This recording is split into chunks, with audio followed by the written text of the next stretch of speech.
What's up, y'all? It's your girl, Ashley Ross, and week 3 was so good. High scoring, nail biters. Let's get into it on The Ashley Ross Show. Bears taking on the Falcons. Falcons. I picked y'all coming to this game because I said there is no way after the horrible performance they had at Dallas, there's no way they lose this game. And in due Falcons time, they would lose this game. Now, I understand Nick Foles came in and he sparked that offense. But when you're up 10-26 with about 7 minutes left, that's a game you normally should win. So this either tells me that they just have no real heart, or they're like, look, let's just end this here. We'll send Dan Quinn out the door, because that was just a horrible collapse. I mean, we thought last week was horrible. I think this week is even worse because of the expectation coming off the collapse that they just had. But y'all know I love me some Nick Foles, and shout out to Matt Nagy. This is why I love head coaches that are decisive. Sometimes when it's not working, you don't just keep letting the train go off the tracks. You say, look, Foles, I see you, I want you, go in the game. Nick Foles was a difference maker yesterday. Even if they did not come out with the win, that offense was energized, the defense energized. And I like Mitch Trubisky, but the Mitch Trubisky era, it's over. Matt Nagy, he came out and said that Foles is gonna be the starter, as he should, because you can't get that kind of juice with the team and then go back to Mitch. It just isn't gonna work. Falcons, I said last week, Dan Quinn, it's time to go. I wouldn't even have let him back in the locker room. After that type of performance, you can't even come back into my locker room. So Atlanta, get rid of Dan Quinn. Rams taking on the Bills. Whose house? Rams' house. Now, I know it was an East Coast game, but you guys are professionals.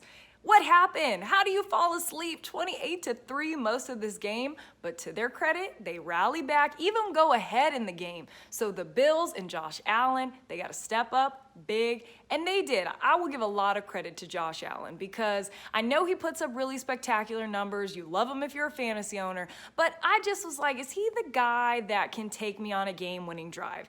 And he did. Now, I know people want to say pass interference, that was a bad call. That's the Rams' fault, because they never should have been in that position to begin with. But I really like not only the Bills personnel, but let's give credit where credit is due to the Bills front office. They made the decision in the offseason, let's go get a disgruntled Stephon Diggs from Minnesota. Let's bring him over. And this has really opened up their offense. So Bills Mafia, y'all get a quality win, and Rams could have done better. Washington taking on the Browns. I'm really starting to feel this Browns team, because if they stick with this formula, they will win. Keep Baker Mayfield under 25 attempts. Check. Get Nick Chubb and Kareem Hunt cooking. Check. Now, the only thing I would say offensively, they could get their receivers involved a little bit more, in my opinion. But if I'm going to take Baker protecting the football versus getting the receivers involved, let that develop. So Baker, just keep not turning it over, keep the attempts low, let the running game carry you. Y'all will be solid. And defensively, Myles Garrett is showing why he is that dude. 2 sacks on the day for him, 3 as a team, 2 interceptions. Like I said, I really like this Browns team. Washington, they were without Chase Young most of the day. That obviously hurt them. But good story for the NFL. First time 2 female coaches from both sides were in a game, and a female ref. So Washington, way to be on the right side of history. Titans versus the Vikings. Great running back versus great running back. Now, even though Dalvin Cook would win the matchup of the day, Tennessee would come out with the win. The Vikings. They are the definition of I've fallen and I can't get up. And I go back to last week. I don't want to hear any excuses. Our defense, we don't have pieces. When y'all decided to extend Kirk Cousins, which I don't know why, when y'all decided to do that, these are the results. Because if you look at their offense, they're not horrible on offense, but defensively, they're not stopping me. They're not stopping your grandma. So they need to get it together. And Zim, I love Zim, but you are a defensive coach. So this rises and falls with you. So shout out to Tennessee. I really, really like them. I love Derrick Henry. Ryan Tannehill is playing well. But Vikings, y'all got to get it together. Hit the life alert button, something. Raiders taking on the Patriots at Foxborough. Everybody remembers this matchup back in the day because of the infamous tuck rule, which is not even a rule anymore. So that goes to show you how jacked up that call was. And it launched the Patriots dynasty and basically ended the Raiders for like a decade or two. But I digress. To the game itself, I knew there's no way that a Bill Belichick-led team, I don't care if they don't have Tom Brady, there's no way that they were dropping 2 in a row. And this is why Cam Newton is going to come to love playing for Bill Belichick and being in New England. Because you don't have to be Superman, right? If Cam was not Superman in Carolina, most likely they lost. He didn't have a fantastic day, but there's so many other things that New England does well that makes it formidable, that even if you don't have your great day, you're still going to win. And New England did to the Raiders what they do to every team. Take away your best weapon. You didn't even hear their all-world tight end's name. You did not even hear him but once or twice. So shout out to the Patriots. Raiders, they I think we got a little enticed ever since the Saints game, but now the Saints are looking a little sus. So what does that really mean? Patriots, do your job. 49ers staying back east to take on the Giants. I have to completely tip my hat to the 49ers. This team is so depleted, and yet they are still competing at a high level. Now, I know it's the Giants without Saquon, but they have every excuse to be horrible. That's why I can't give these teams like the Vikings and some of these other teams a pass, because how are the 49ers, as injury depleted as they are, putting up numbers? But this is why you need a good coach in Kyle Shanahan, and you need a good GM in John Lynch. This is why you build your teams the right way. But Giants, I understand they don't have Saquon, and Daniel Jones most likely is going to get a pass this season because he didn't have his all-world running back. But why? I go back to, I've heard of drafting players in basketball from Duke, but when has a Duke quarterback ever really done something? Like, let's be real about this. I'm not sold on him. I think if I'm a Giants fan, I would still be looking the way that their season is going, maybe get another quarterback, swing for it again in the draft, because Daniel Jones so far, he ain't it.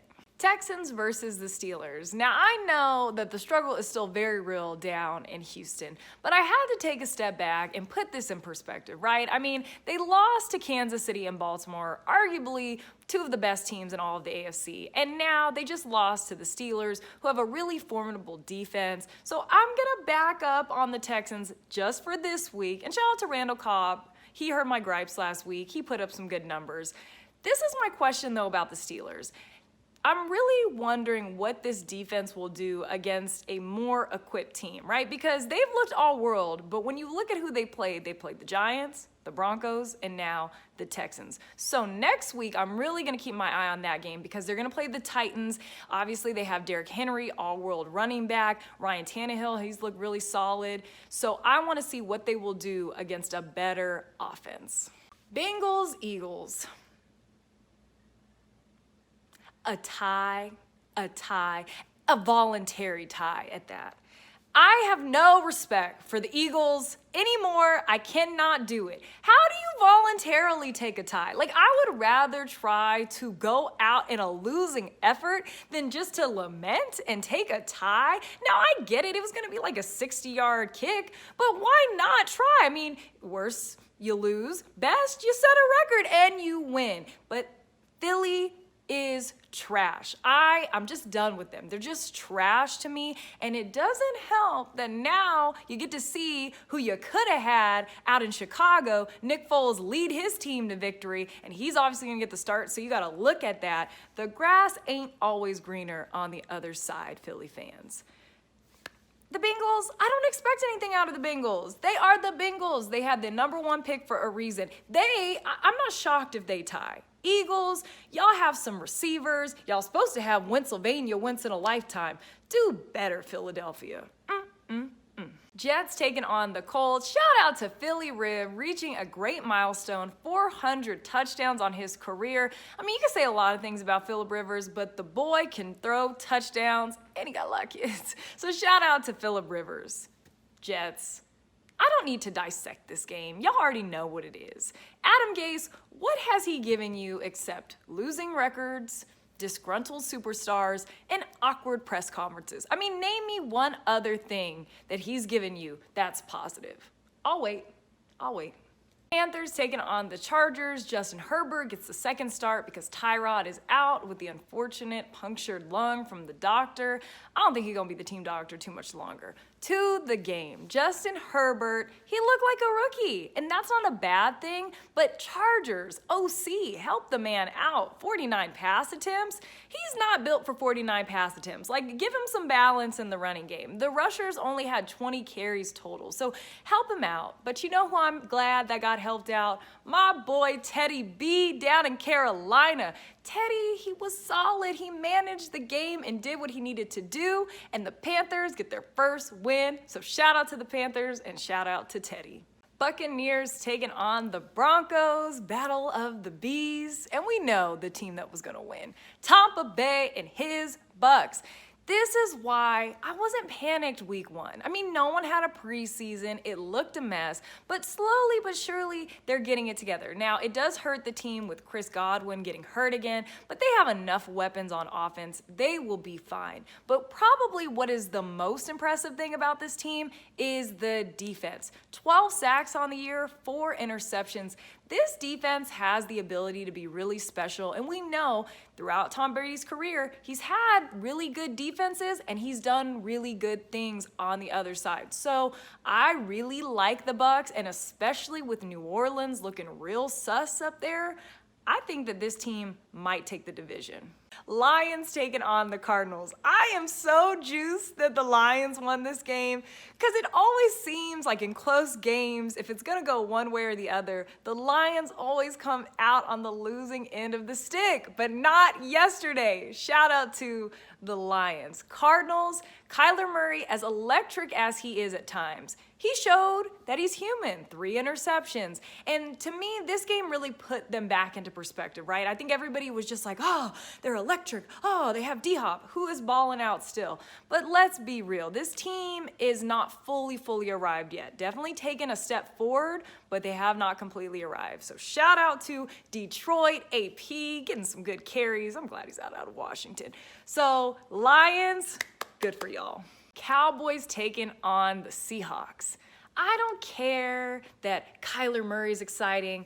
I don't even care that Josh Allen is putting up great numbers. This MVP race starts and ends with Russell, last name Wilson. He had 5 more touchdowns on the day. Should have had 6 if DK would have done his job and just finished the play into the end zone. But we forgive you, DK. You will never make a mistake like that again, so we good.